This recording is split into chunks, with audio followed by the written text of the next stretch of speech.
So the Republican-led House of Representatives passed a bill today banning transgender women from competing in school sports. The legislation, called the Protection of Women and Girls in Sports Act, would actually stop schools and colleges from allowing athletes whose biological sex assigned at birth was male to compete on women's sports teams. 20 states have imposed similar limits on trans athletes at the K-12 or collegiate level.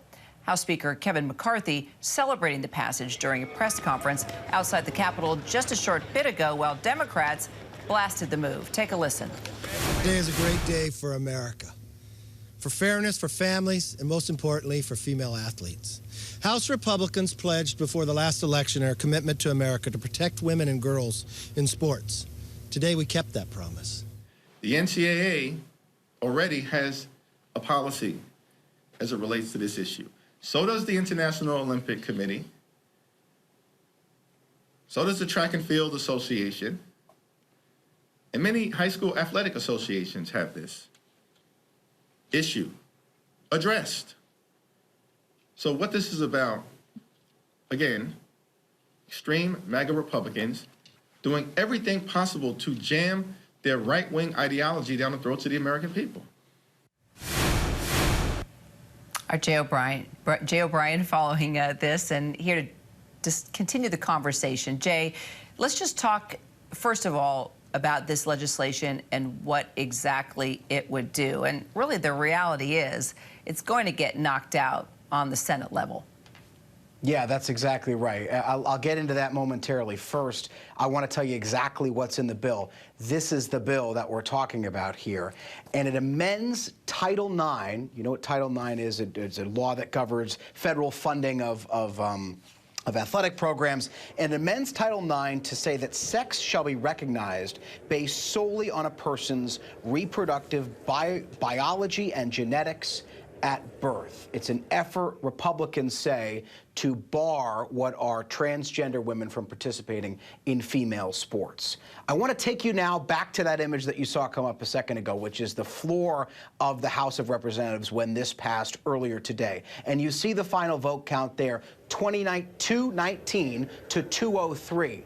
That is a sign of a bill, those numbers, passing along party lines. Not a single Democrat. The nays are all Democrats. The yeas are all Republicans. This passed entirely along party lines. And you saw the division in arguments in that sound from Kevin McCarthy and Hakeem Jeffries. McCarthy saying that this is an issue Republicans are rallying behind. He says this is an issue on fairness in athletics. And Hakeem Jeffries in that press conference earlier saying that this is a solution in want of a problem.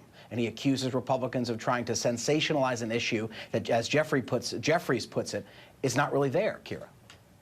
Yeah, and it's interesting just seeing the conversations. I mean, you're seeing female athletes speak out about this, you know, on the college level. You're hearing transgender athletes speak out about this. And, you know, there's been a lot of reaction. You even have heard Caitlyn Jenner saying, yes, you know, even for me, you know, I can get up on the driving range or on the tee, and I can, you know, whack that ball hundreds and hundreds of yards. Caitlyn Jenner's been very outspoken about how she feels about this and thinks it's unfair. And, you know, and it is such a political issue, isn't it? Each party taking advantage of this. You know, it's a hot topic right now in our country, and lawmakers are reacting fiercely.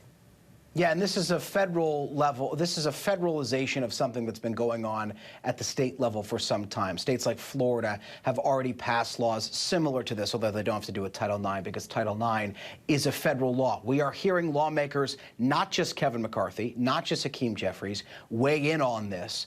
And one of the things that they're answering, Elise Stefanik there, for instance, is why Republicans are taking this issue up. That's a tweet from Elise Stefanik earlier today. And here's another thing she said earlier today. It's not on your screen, but she said it in a news conference. She said that this issue is a, quote, winning issue across America, standing up for the future of women and girls. That's the number 3 Republican in the House, Elise Stefanik. On the other side of this, we're hearing from the president and CEO of GLAAD, Sarah Kate Ellis, saying that Republicans should be ashamed of themselves on this issue, that young transgender people should not have to watch lawmakers debate their basic humanity. She added that lawmakers need to protect all kids and let them play. Now, you mentioned the path that this bill would have in the Senate, and it has virtually no path in the Senate. You need 60 votes, a bipartisan number of lawmakers to pass anything in the Senate, and the Senate is controlled by Democrats. So you need bipartisan support to pass anything, and that chamber is controlled by Democrats. So there is no chance, I would say very little chance, let's say, that this bill would pass in a Democrat-controlled Senate, even be brought to the floor.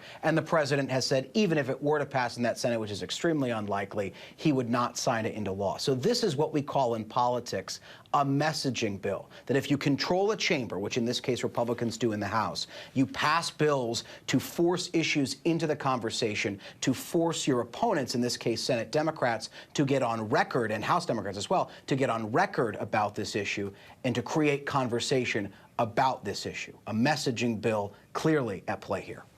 Yeah, messaging indeed, especially when you know that it could be, it's more likely dead on arrival there at the Senate. You know, you mentioned Title IX. I remember covering that and how it really opened up the door for female athletes, right, on so many levels, gave them resources and opportunities to excel and go on and play professionally. And so there's been a lot of talk, bringing back just the history of Title IX as well. So, you know, if this is about messaging, well, it's got people talking, doesn't it, on both sides? And it has the athletes talking as well.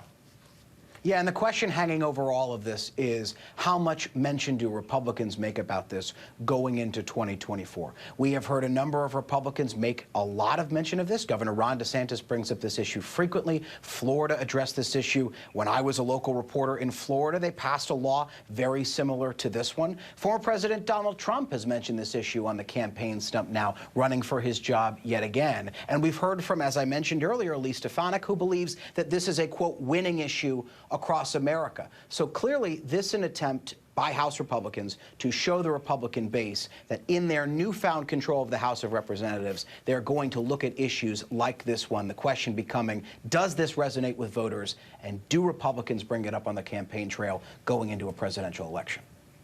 Well, it resonates with athletes, that's for sure. Jay O'Brien, appreciate it. Thanks so much. Hi, everyone. George Stephanopoulos here. Thanks for checking out the ABC News YouTube channel. If you'd like to get more videos, show highlights, and watch live event coverage, click on the right over here to subscribe to our channel. And don't forget to download the ABC News app for breaking news alerts. Thanks for watching.